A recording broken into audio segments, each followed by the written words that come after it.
जिसको सब मोर कहते हैं। मेरे पास तो सिर्फ 2 से 3 रंग हैं, लेकिन मोर के पास कई रंग हैं। मोर बहुत खूबसूरत होता है। मोर बहुत प्यारा रक्स करता है। उसकी आवाज भी बहुत बुलंद होती है।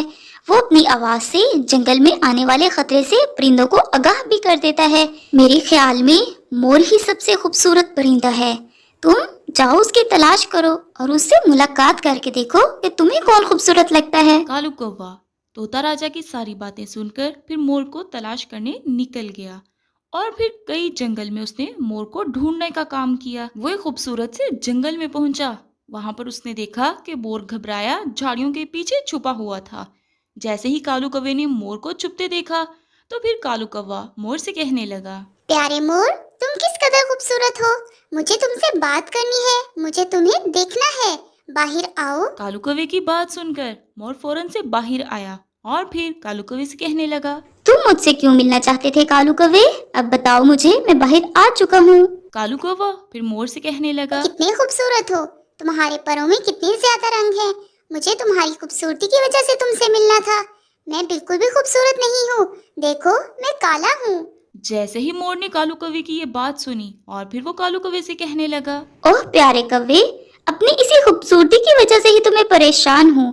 शिकारी मुझे पकड़ लेते हैं और फिर चिड़ियाघर में डाल देते हैं। जब वो मुझे कैद कर लेते हैं तो मैं अपनी मर्जी से कुछ भी नहीं कर सकता। मैं कैदी बनकर रहता हूँ। पूरी जिंदगी कैद में ही गुजर जाती है।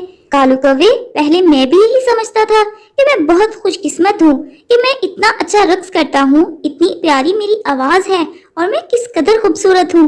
लेकिन मेरी खूबसूरती की वजह से ही तो कैदी मुझे शिकार करते हैं। जब मैंने गौर किया तो मुझे पता चला कि कालू कौवा जो वाहिद परिंदा है जिसको कोई भी शिकार नहीं करता, क्योंकि उसका रंग काला होता है। उसके काले रंग की वजह से शिकारी उसे नहीं पकड़ते। कौवा हर जगह आजादी से घूमता है और मजे करता है। उसकी तो बहुत अच्छी जिंदगी गुजरती है। मेरी तरह वो कैद नहीं होता। कालू कौवे ने जैसे ही मोर की ये बात सुनी तो वो बहुत परेशान हो गया और फिर मोर से कहने लगा, अच्छा, पहले मैं हंस को खुशकिस्मत समझता था। फिर हंस ने कहा तोता खुशकिस्मत है। फिर मैं तोते के पास गया। तोते ने कहा मोर खुशकिस्मत है। अब मैं तुम्हारे पास आया हूँ तो तुम कह रहे हो कि मैं खुशकिस्मत हूँ। मोर राजा, इसका मतलब है हम सब एक दूसरे को ही खुशकिस्मत समझते हैं। हमें तो पता ही नहीं कि कौन खुशकिस्मत है। कालू कौवा फिर मोर की बातें सुनकर वहां से उड़ गया और कालू कौवा गुजर ही रहा था कि वहां पर उसको एक उल्लू मियाँ नजर आए जो आइसक्रीम बेच रहे थे। कालू कौवे को उल्लू मियाँ ने आवाज दी और कालू कौवा फिर उल्लू मियाँ के पास चले आए। उल्लू मियाँ कालू कौवे से कहने लगे, और कालू कौवे भाई, तुम भी खूबसूरत हो, मोर भी खूबसूरत है, तोता राजा भी खूबसूरत है, हंस भी खूबसूरत है। हम सब में खसूसियात होती हैं और हम सब भी अपनी अपनी जगह खूबसूरत होते हैं और सभी कुछ ना कुछ कर सकते हैं।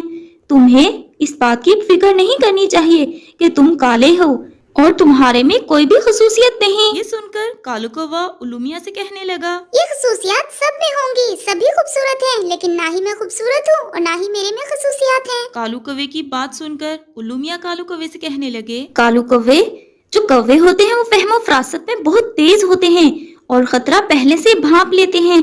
हमें दूसरों पे नजर रखने की बजाय अपनी खूबियों को ढूंढना चाहिए और अल्लाह का शुक्र अदा करना चाहिए। फिर कालू कौवे को ये बात समझ में आ गई थी कि वाकई कालू कौवे में फहमो फरासत तो बहुत तेज है और वो खतरा भी पहले से ही भांप लेता है। कौवे को उल्लू की बात समझ में आ गई अच्छे से और फिर वो घर लौट गया। तो प्यारे बच्चों, अब हमें इस कहानी से क्या सीखना चाहिए कि हमें किसी को भी कुछ नहीं कहना चाहिए, बल्कि हर हाल में अल्लाह का शुक्र अदा करना चाहिए। जिस नेमत से अल्लाह नवाज दे उस पर शुक्र अदा करना चाहिए। किसी काले को देखकर हमें उसका मजाक नहीं उड़ाना चाहिए और किसी सफ़ेद को देखकर हमें उस पर रश्क नहीं करना चाहिए। प्यारे बच्चों, अगर आप इसी तरह की मज़ीद कहानियाँ देखना और सुनना चाहते हैं तो इस चैनल को सब्सक्राइब करें, वीडियो को लाइक करें और अपने दोस्तों के साथ शेयर करें।